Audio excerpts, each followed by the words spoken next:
So, since we just finished giving every Twist Boy a Genshin Impact vision, I thought it might be fun to give every Genshin Impact character a Twisted Wonderland dorm. A turning of the tides, so to speak. So today, that's exactly what we are going to do. Now, as I have mentioned in those other Genshin videos, I have not played the game since Fontaine. In fact, I didn't even finish the Fontaine story quest. I summoned Noelle, realized I would have to build him and spend hours doing that, and then decided to just quit. So I will not be able to rank most of the characters post-Nouvellette because I don't know who they are. And most of what I'm going to be ranking is vibes. I do not remember most people's story quests. Certain characters I know a lot about. Certain characters I had a fixation on for a very long time. But other characters, not so much. So it's going to be mainly based off of vibes with a little bit of chitter chatter here and there for who goes where.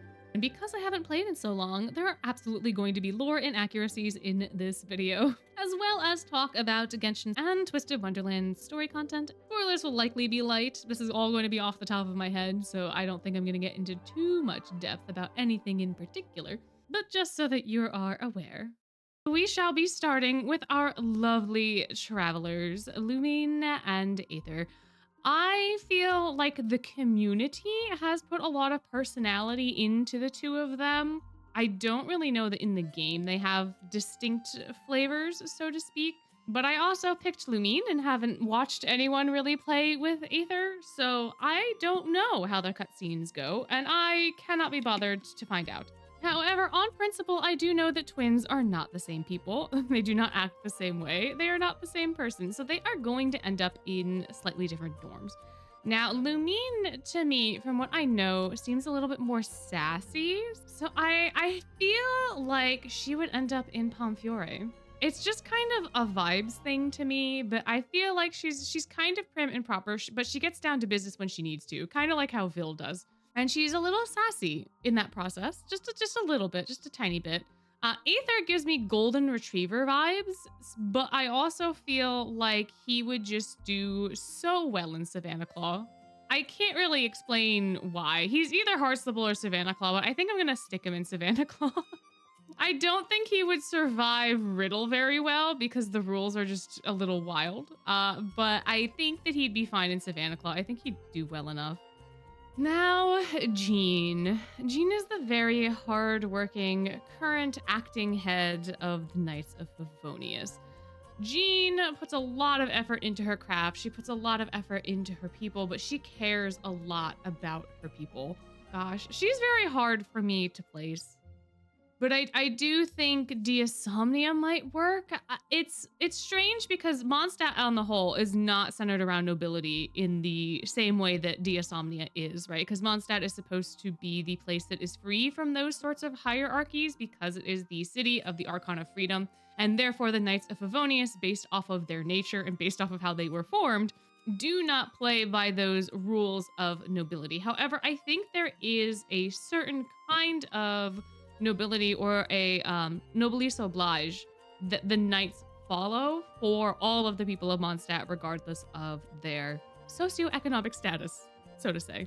And I think Jean being the acting leader of the knights, at least for the majority of the story, I never met Varka, so I don't know how he deals with things.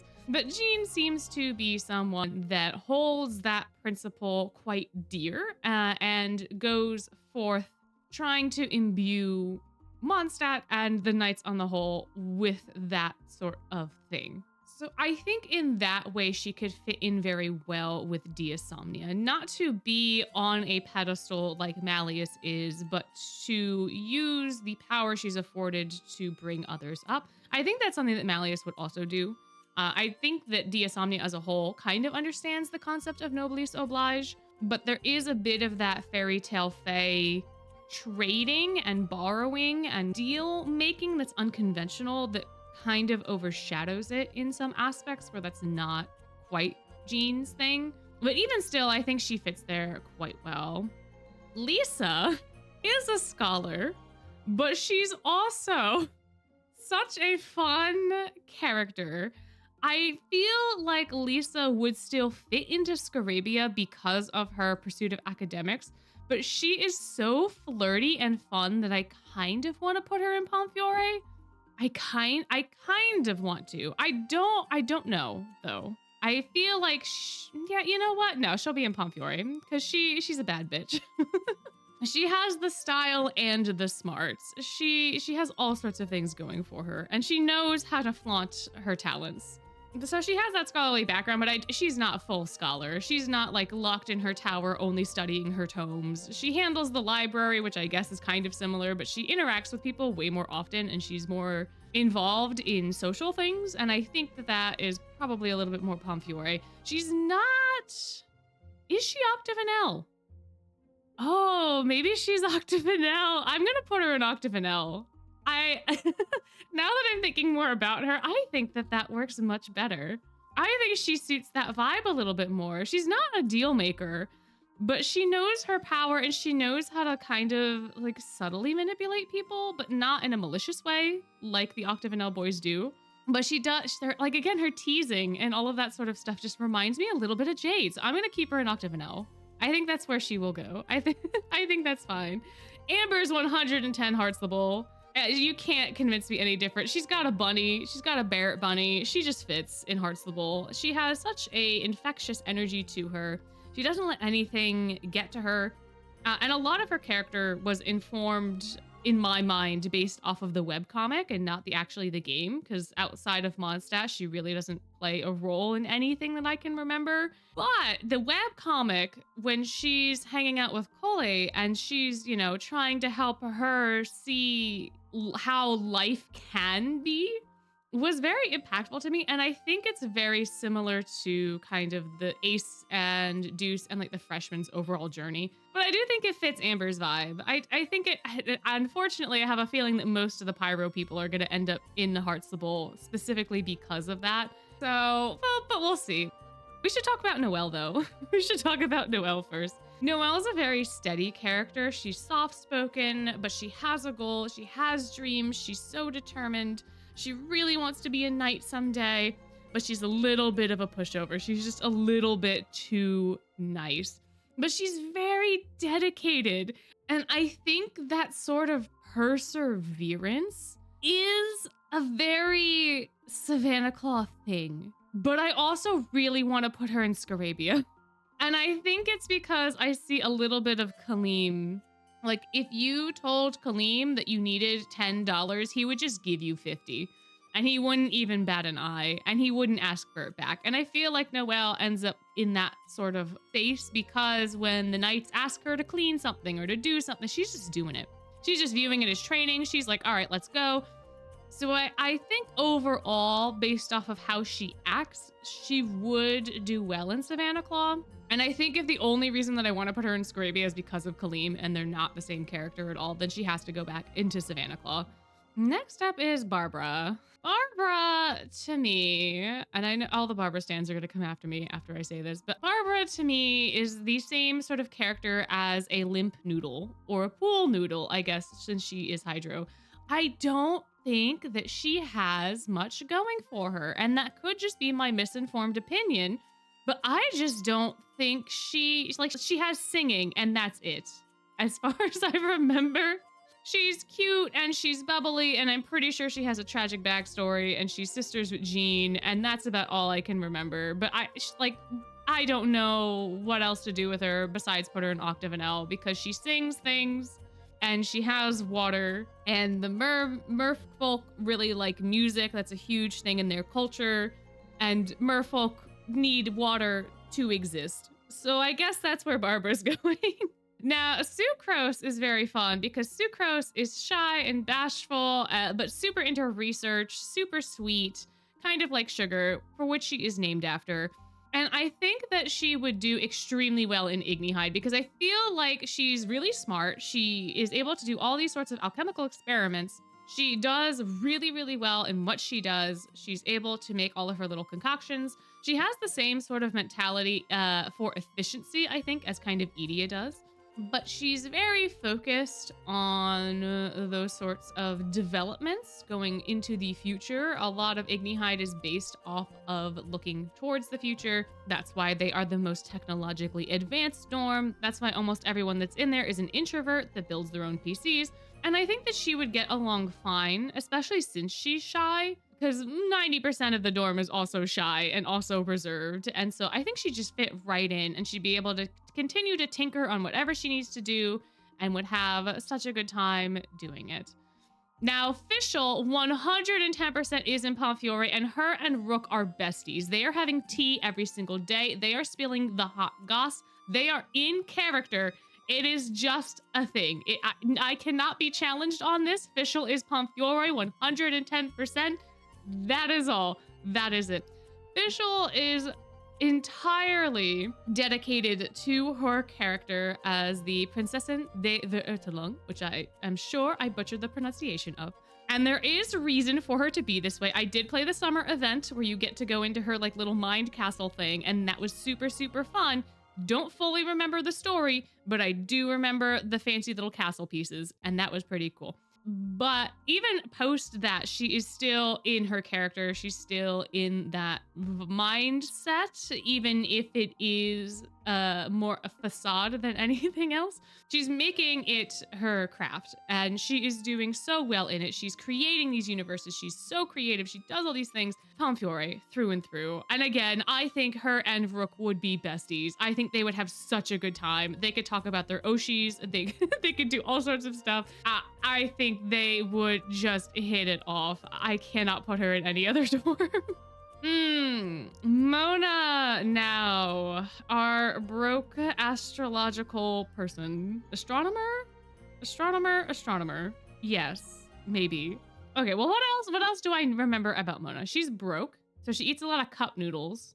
Oh no, she eats a lot of salad, that's right, because she has to maintain her figure. She eats a lot of salad, even though she doesn't want to, but also salad is cheap, so like, understand. I don't think that she would do well in Ignihide. I don't think she fits into Diasomnia. She might be able to go into Pomfiore.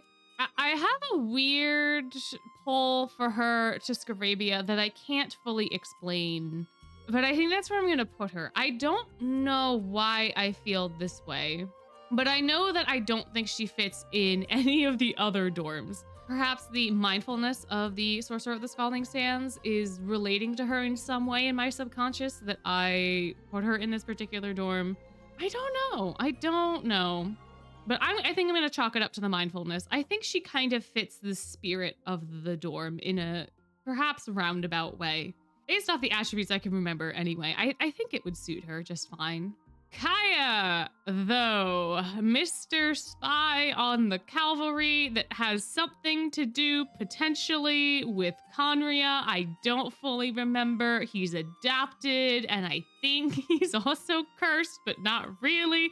I don't know what's going on with Kaeya, but he is Octavanel through and through. I cannot trust him as far as I can spit him, but also I feel like he's one of the most trustworthy people. He gives me such mixed vibes, such mixed signals. I don't know what's happening. But I think that that's a very Octavanel thing. He has a great talent for espionage. He has this huge secret that he's hiding from everybody that is related to Conria, from what I can remember, I think. But I think that the deal making, the politicians, the everything else about Octavanel just suits his vibe. And I think the supposed benevolence also works really well for him. Because he's just, the cavalry captain. He just chills. He just hangs out. He's such an earnest guy until you have to deal with his dark side, or you deal with the underbelly, or you deal with anything else. And then there's like this whole other side of him, which is very two-faced. And I think that that's a very Octavanel thing, at least based off of who we know. So he's going to go in Octavanel. Diluc, though, is much more straight-laced, much more into his own specific moral code. He's the owner of the winery, but he hates wine. He is a prominent figure in Mondstadt, but he's also their Batman. I think based off of what I can remember from him, I would put him in Deosomnia. I think he has the same sort of noblesse oblige thing as Jean. However, it does trend towards Heartstable in that his moral code is very much like his own thing. And I think that that can fit Heartstable given the Queen of Hearts rules and her strictness, and Diluc being very strict to that. But I think a lot of what he does comes from this noblesse oblige principle. Like him being Batman is perhaps a little bit because he doesn't trust Kaeya. He definitely doesn't trust the Knights of Favonius. I don't know. Somebody doesn't trust them, and I think it's Diluc. He's chill with Jean, I know that much, but I think on the whole, he doesn't trust the Knights as much as the next person. I think that's why he's Batman. I could be completely wrong. I haven't, that story quest was like 7 years ago.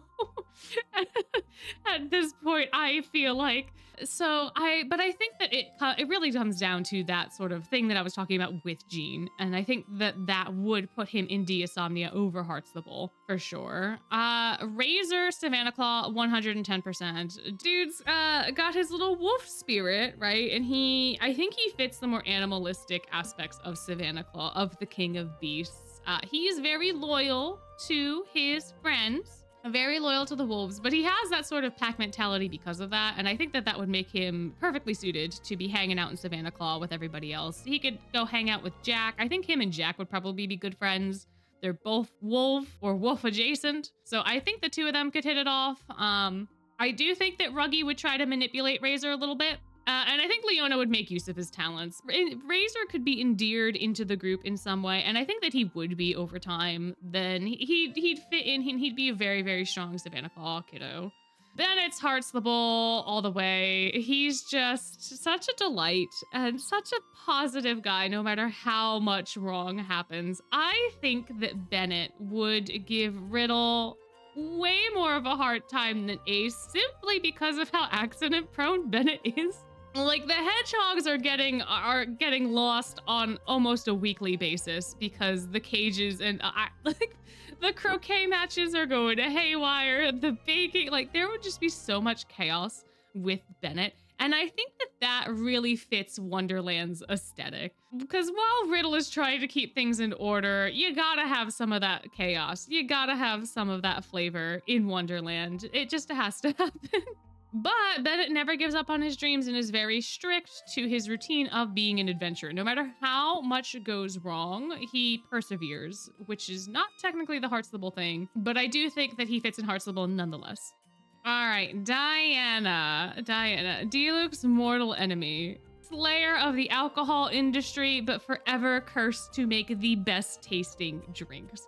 I think by virtue of her powers and being a mixologist, she would end up in Pomfiore. I think that that's probably the strongest tie from her character to one of the dorms, at least again from what I can remember of her.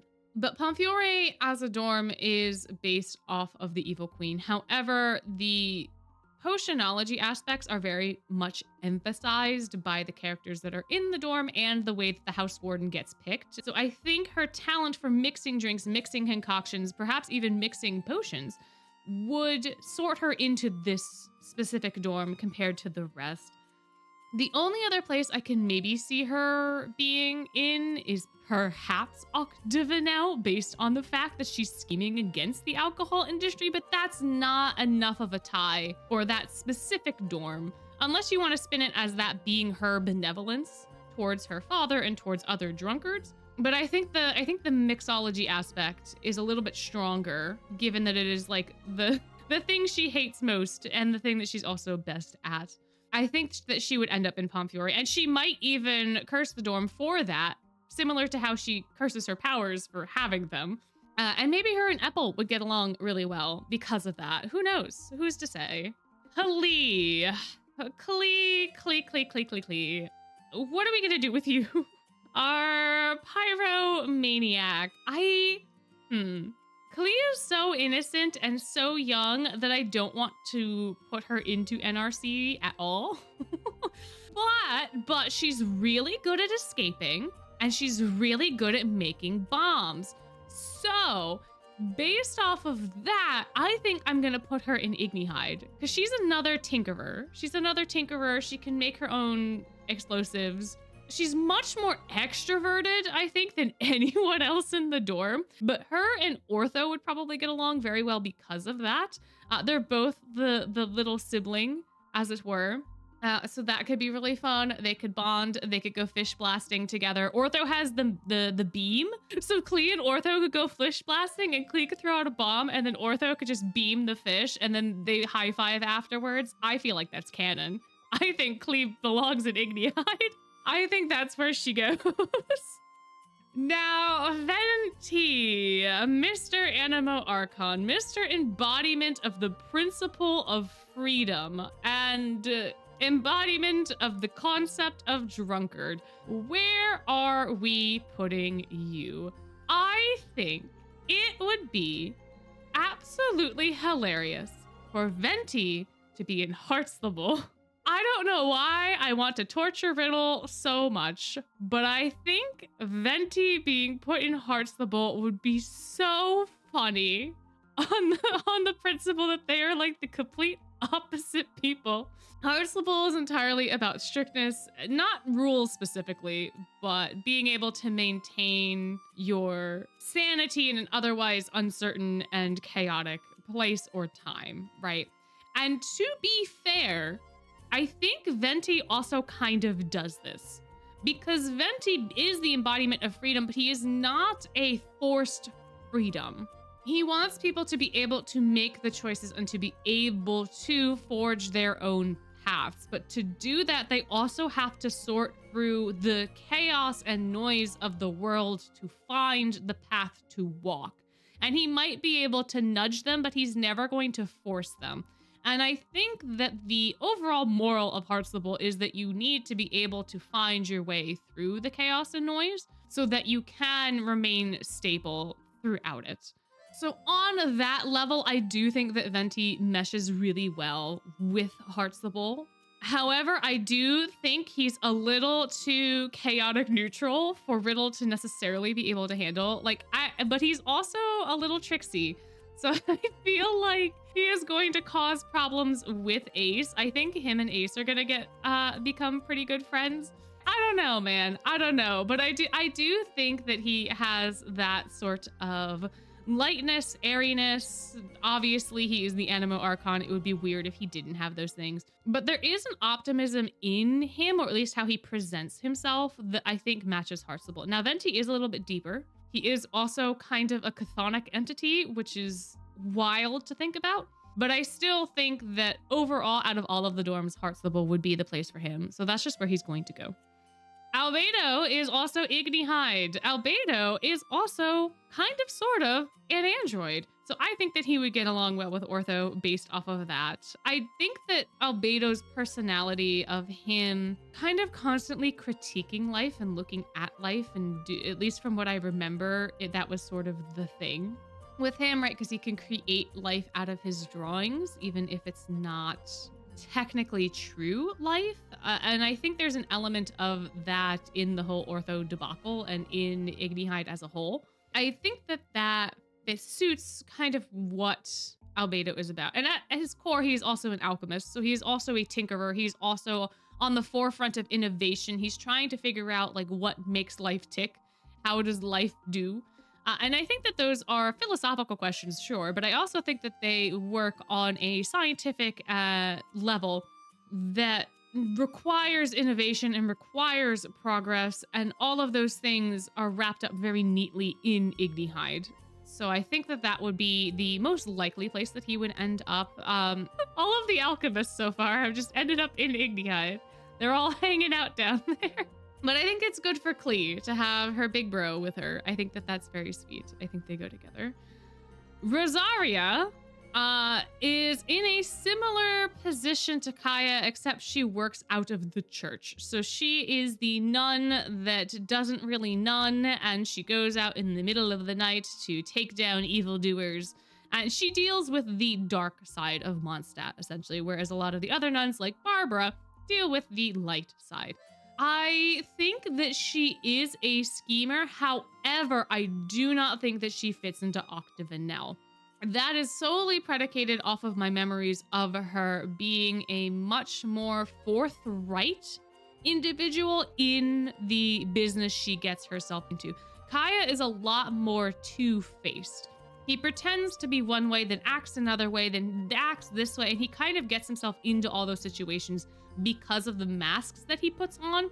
I don't think Rosaria is putting on that level of performance in that way that would suit her to being in Octavanel.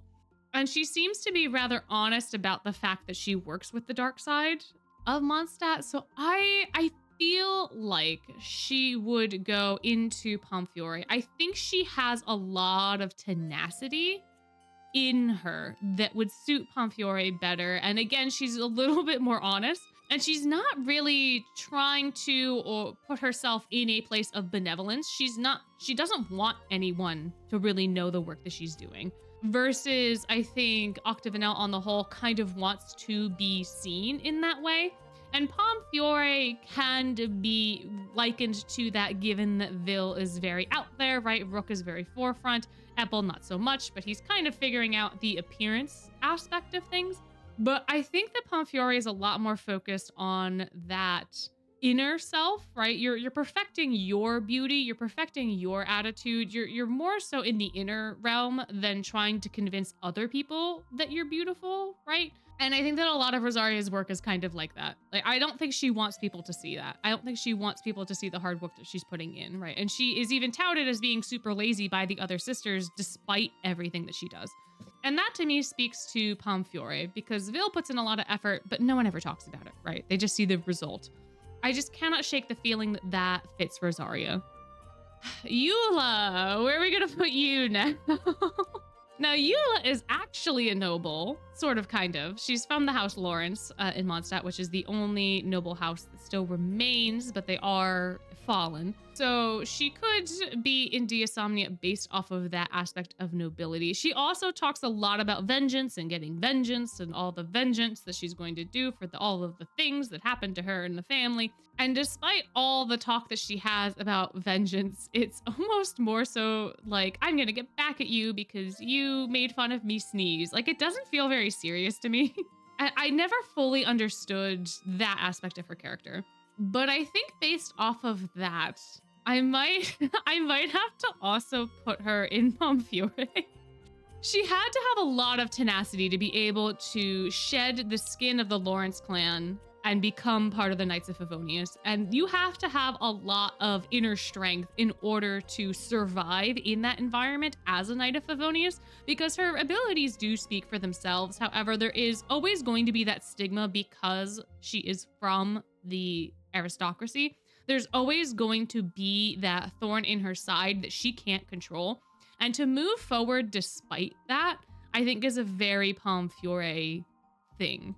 Like, she is always going towards and proving that she can do the things that she does. She's always proving that she's not the same Lawrence that existed. She's not what other people think that she is. And it doesn't matter how much time it takes for her to convince them of that. She's going to get that vengeance one day. And maybe that is her vengeance. Maybe her vengeance is showing people that she is not what they think that she is based off of the things that are outside of her control.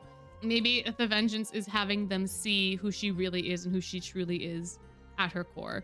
Regardless, I think that that's very Pomfiore core. I think that that fits the tenacity of the Evil Queen very well. And I think that she's in good company with the people that are in Pomfiore. But with that, we have placed all of our lovely Mondstadt fellows, at least the ones that I can remember, into the Twisted Wonderland dorms that I think best suit them. If you enjoyed this sort of consideration, please let me know down below. And maybe, just maybe, I'll go through the rest of the cast with my very flawed memory. However, I am also curious to see whether or not we agree or disagree on the placements of these kiddos. Do you think that they should be in the dorms I assigned, or are there other places better suited? Let me know all of your thoughts down below. However, if comments aren't your thing, you could always like and subscribe instead to show your support. And as always, I just like to remind you that you're amazing, and I hope you have a wonderful day.